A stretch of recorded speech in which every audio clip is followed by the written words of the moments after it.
Ornamentation in art throughout history.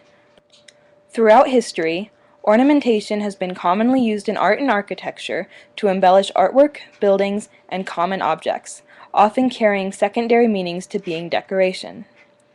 In this presentation, I will go over a few examples of ornamentation in various ancient cultures.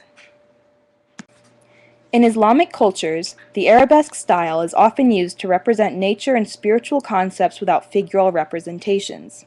Using vegetal patterns to signify nature and paradise, and paying close attention to symmetry, rhythm, and balance, arabesques are an example of ornamentation still used today throughout the Islamic world.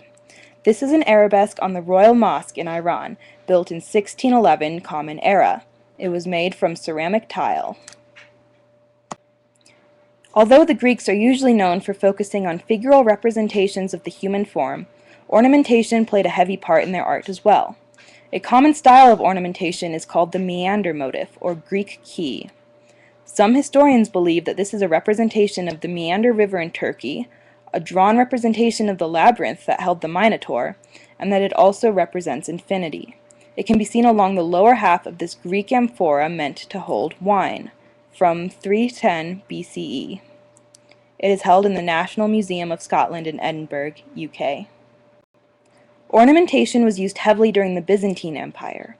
Complex mosaics made out of gemstones, gold, and glass were created to depict a heavenly realm alongside figural imagery of religious icons. This is a mosaic of the Virgin and Child. It was made in the late 13th century and is made out of glass, gold, and silver tesserae. It is held in the Byzantine and Christian Museum in Athens.